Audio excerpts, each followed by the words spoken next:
queridas, muita paz, a paz de nosso Senhor e Mestre.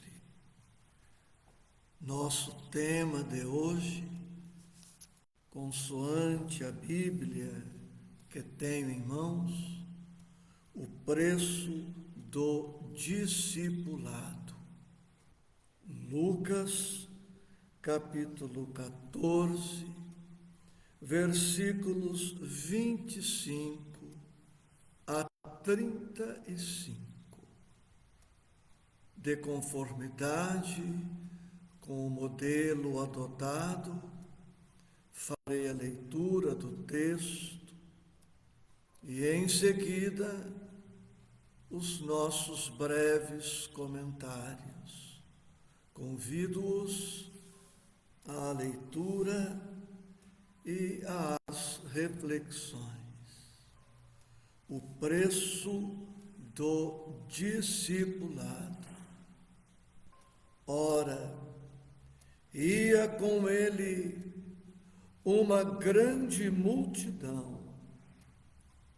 Então, voltando-se, disse-lhe: se alguém vier a mim e não aborrecer a seu pai, sua mãe, sua mulher, seus filhos, seus irmãos e irmãs, e ainda também a sua própria vida, não pode ser meu discípulo. E qualquer que não levar a sua cruz e não vier após mim, não pode ser meu discípulo. Pois qual de vós, querendo edificar uma torre, não se assenta primeiro a fazer as contas dos gastos, para ver se tem com que a acabar? Para que não aconteça que, depois de haver posto os alicerces, e não a podendo acabar, todos os que a virem comecem a escarnecer dele, dizendo: este homem começou a edificar e não pôde acabar. Ou qual é o rei que, indo à guerra a pelejar contra outro rei, não se assenta primeiro a tomar conselho sobre se com 10.000 pode sair ao encontro do que vem contra ele com 20.000? De outra maneira, estando outro ainda longe, manda-lhe embaixadores e pede condições de paz. Assim, pois, qualquer de vós que não renuncia a tudo quanto tem, não pode ser meu discípulo. Bom é o sal, mas se o sal for insípido, com que se há de salgar? Nem presta para a terra, nem para o lixo. Lançam-no fora. Quem tem ouvidos para ouvir, ouça. Meus amados, minhas amadas, como em tudo e sempre temos para agora um texto, uma mensagem atualíssimos, necessários para todos nós. Trago alguns fragmentos de reflexão, certo de que não poderemos muito. O título da Bíblia que tenho em mãos: o preço do discipulado. Preço, nós sabemos, tem a ver com quanto precisamos para adquirir alguma coisa. Quando alguém se dirige em um estabelecimento comercial para a aquisição de alguma coisa, pergunta básica, que não pode ser esquecida: quanto custa? Como comprar alguma coisa cujo preço desconhecemos?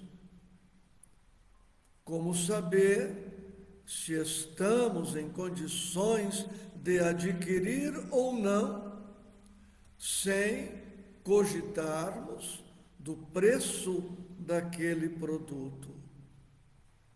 O comprar dependerá do preço do produto, do recurso de que eventualmente possamos dispor e também da necessidade de termos ou não aquele produto naquele momento.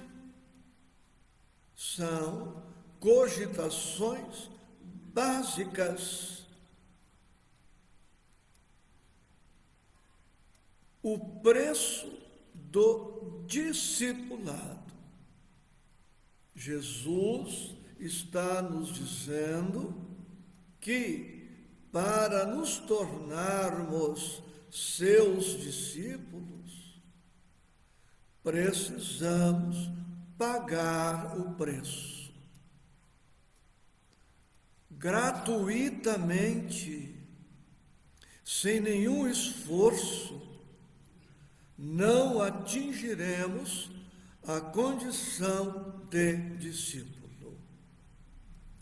Resta saber se estamos dispostos a conhecer o preço a ser pago, se estamos dispostos a pagar o preço, se já temos os recursos para pagar o preço, ou se estamos pelo menos dispostos a conquistar os recursos necessários para a aquisição do honroso título de discípulo do Mestre. Vamos aos versículos. Ora, ia com ele uma grande multidão. Grande multidão. Mas nem todos que compunham aquela multidão eram discípulos de Jesus. Nem todos cogitavam de ser discípulos de Jesus. Nem todos queriam pagar o preço. Muitos iam nas pegadas do Mestre, pelas curas que ele fazia, pelos benefícios que ele prodigalizava, deste tipo de crentes, de pessoas devotas, os templos religiosos, todos eles andam repletos. Querem participar do banquete, querem comer e beber na companhia do Mestre, esperam a cura, esperam a eliminação das dificuldades, querem uma paz perene, querem, portanto, os benefícios, mas não cogitam do preço, do sacrifício, do esforço, do trabalho, da renúncia, da entrega. E cabe esta pergunta: todos nós fazemos parte desta multidão que segue Jesus. Todos fazemos parte desta multidão. Mas a pergunta: além de seguir o Mestre, interessado nas vantagens, nos benefícios, eu quero mais com Ele? Eu quero a condição de seguidor dele, de discípulo dele? É outra questão a ser estudada. Por isso, no versículo 26, ele coloca no condicional: se alguém vier a mim, se quer dizer, quer vir, venha, não quer vir, não venha. Mas se decidir vir a mim e disputar a condição de discípulo, não será como você quer, será como necessita ser.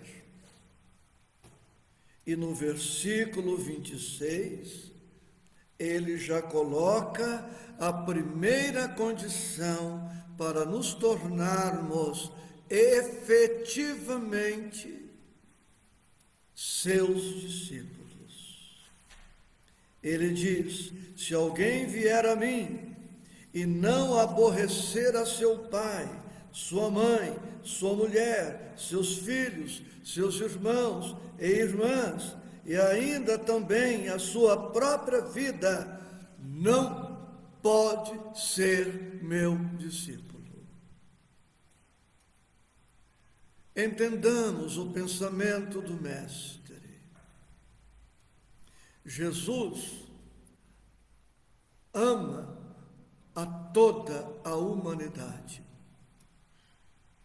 Jesus veio para todos os seus irmãos de humanidade.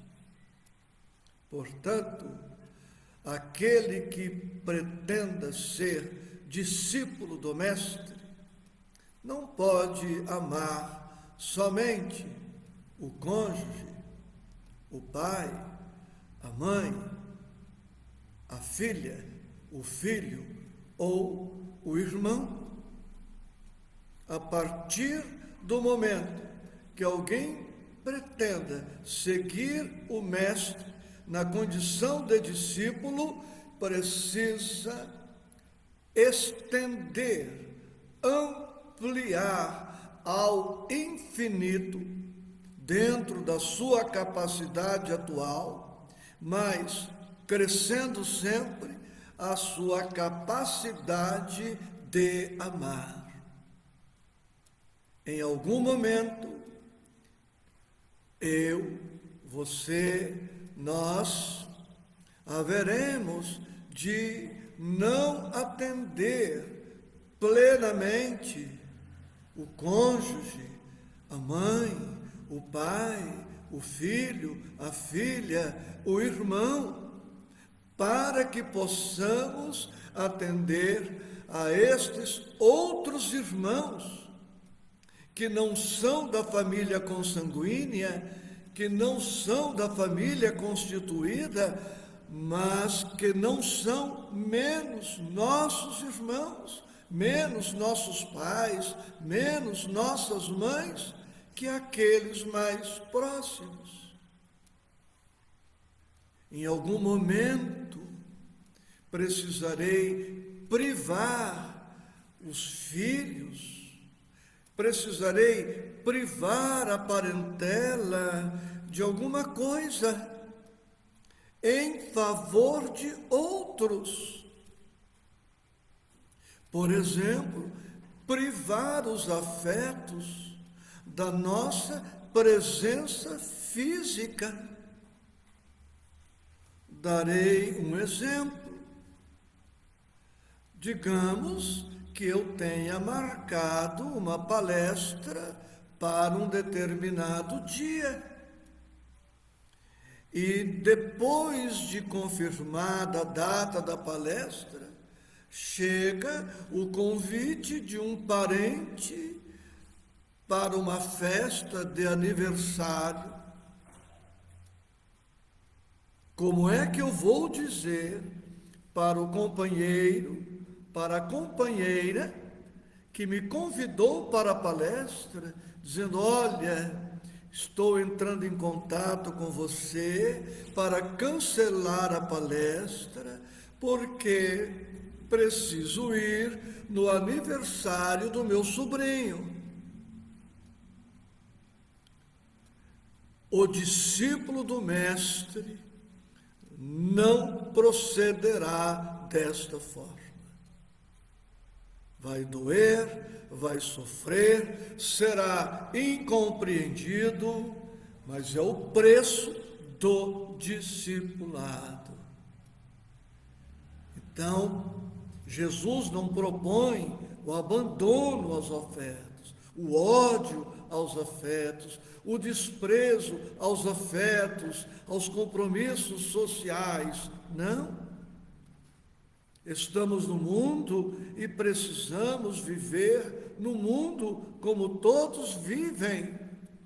Mas para nos colocarmos como discípulo do Senhor, precisamos compreender que Deus primeiro, o Cristo primeiro, até porque todas as bênçãos que nos enriquecem a vida, como o cônjuge, o filho, a filha, o irmão, a irmã, são bênçãos de Deus.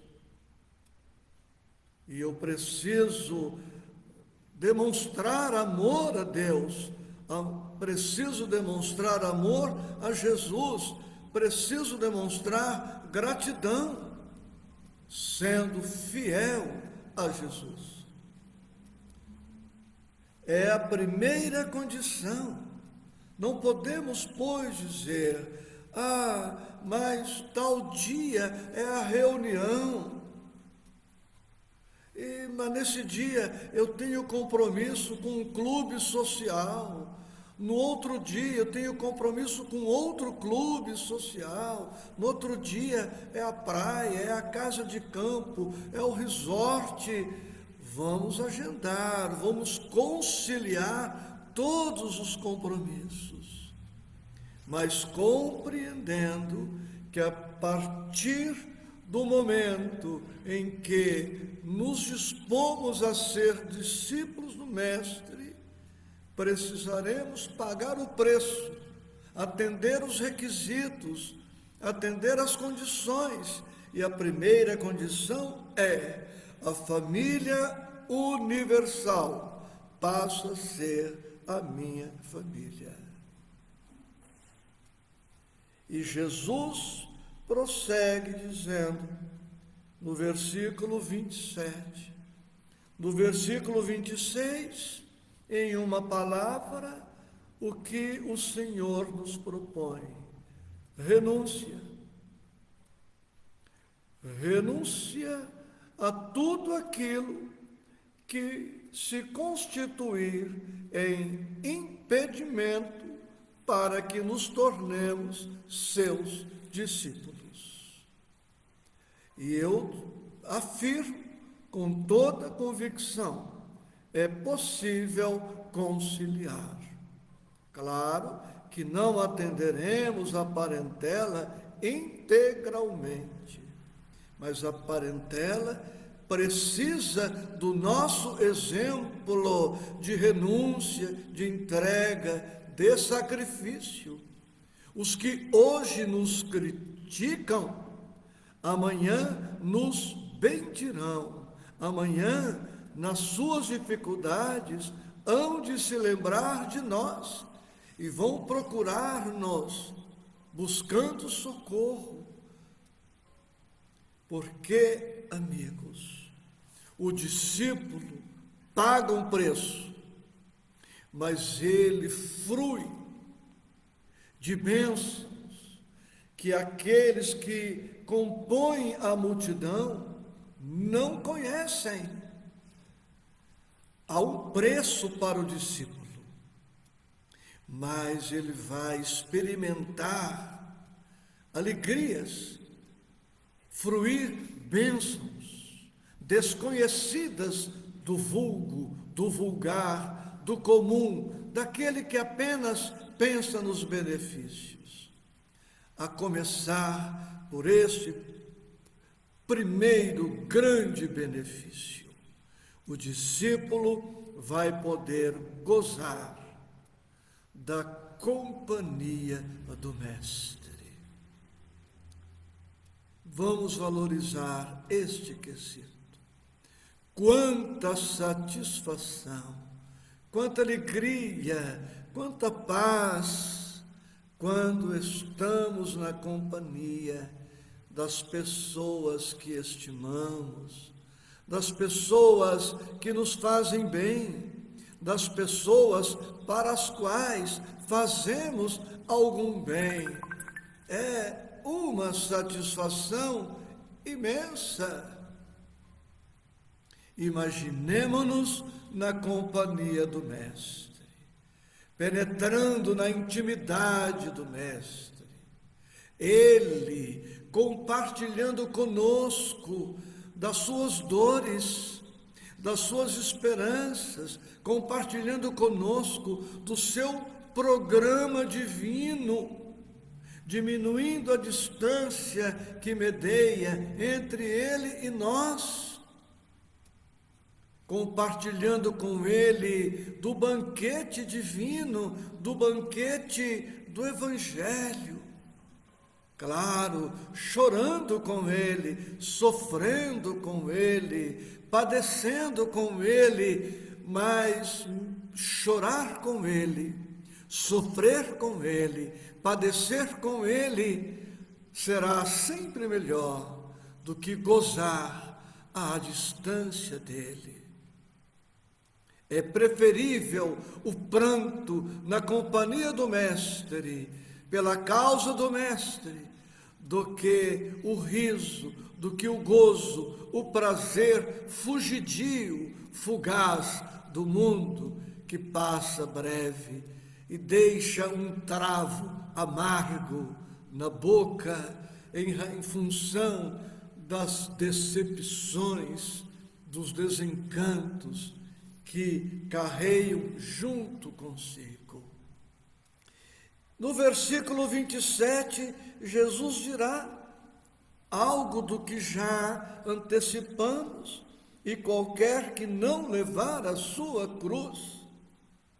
Esta cruz pode ser uma solidão, esta cruz pode ser um abandono, esta cruz pode ser uma carência, um conflito, pode ser uma viuvez, essa cruz pode ser uma enfermidade.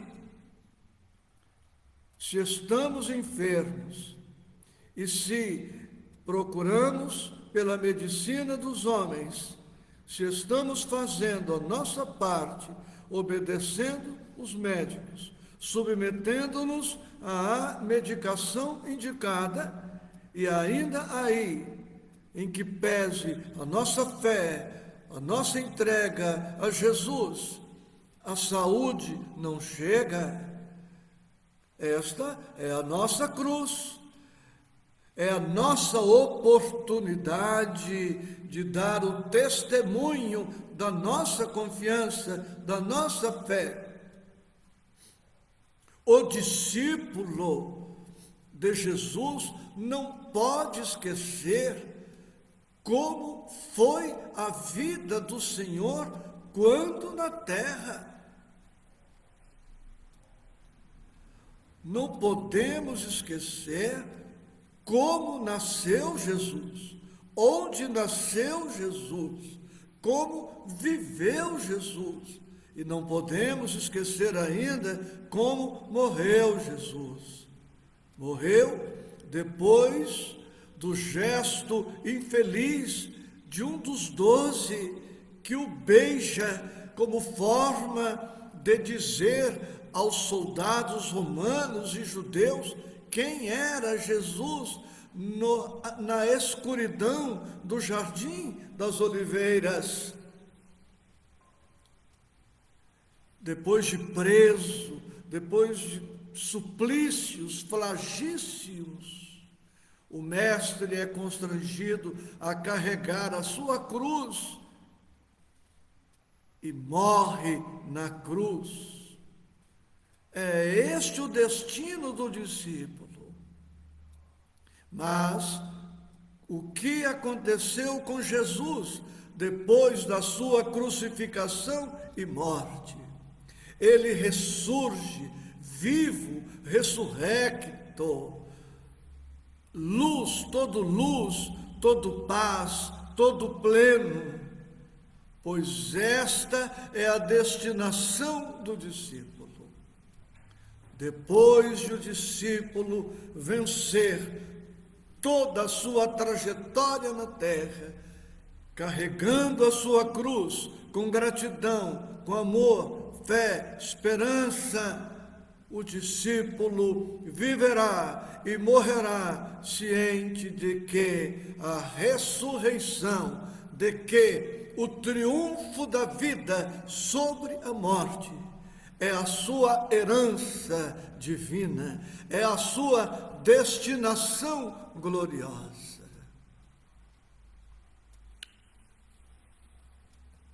Não poderemos nos estender mais em respeito ao modelo adotado.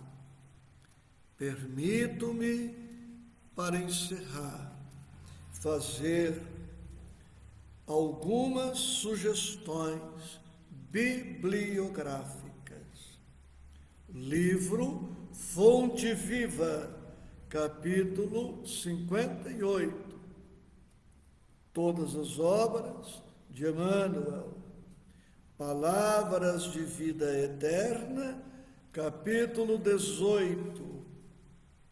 E Pão Nosso, capítulo 121. Fonte Viva, capítulo 58, que lerei para nós.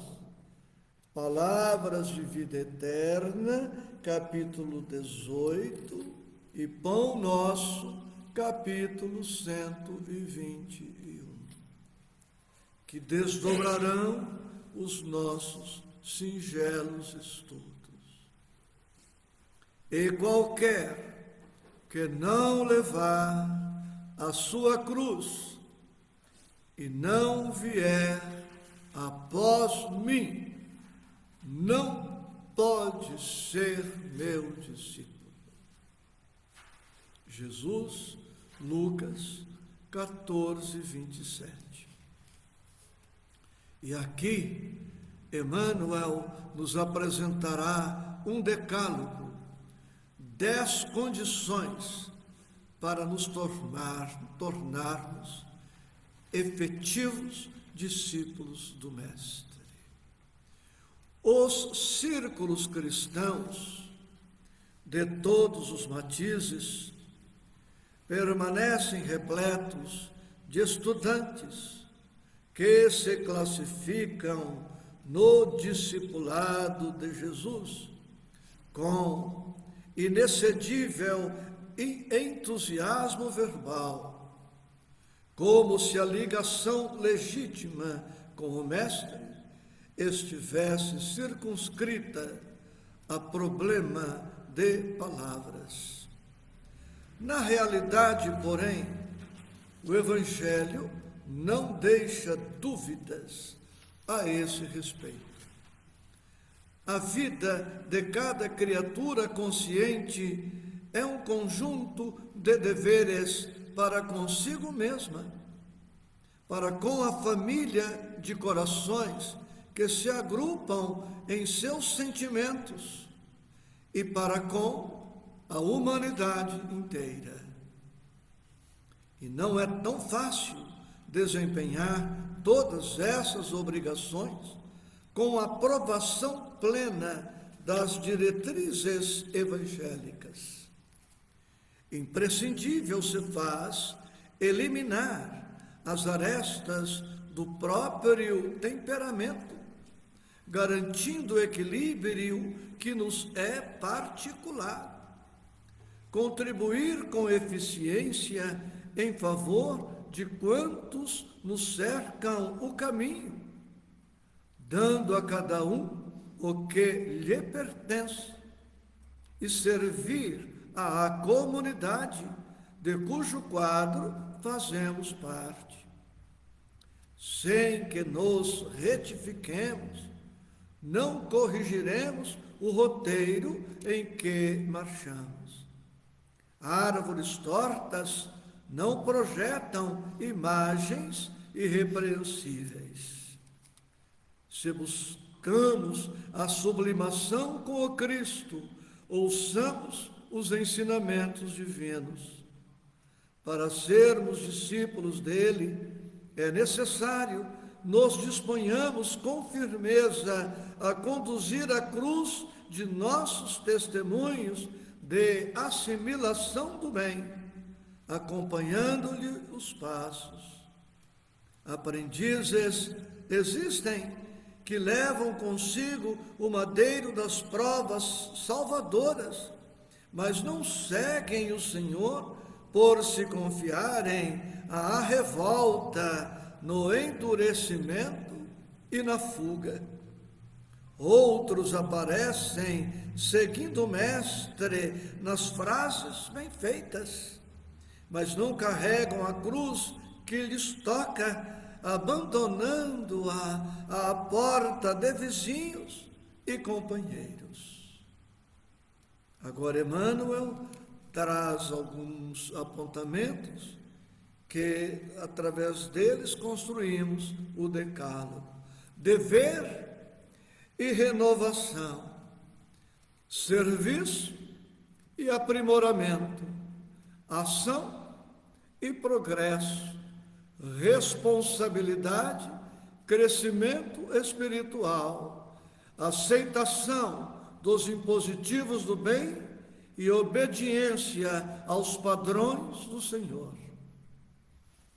Somente depois de semelhantes aquisições é que atingiremos a verdadeira comunhão com o Divino Mestre. Gratidão profunda, com votos de muita paz.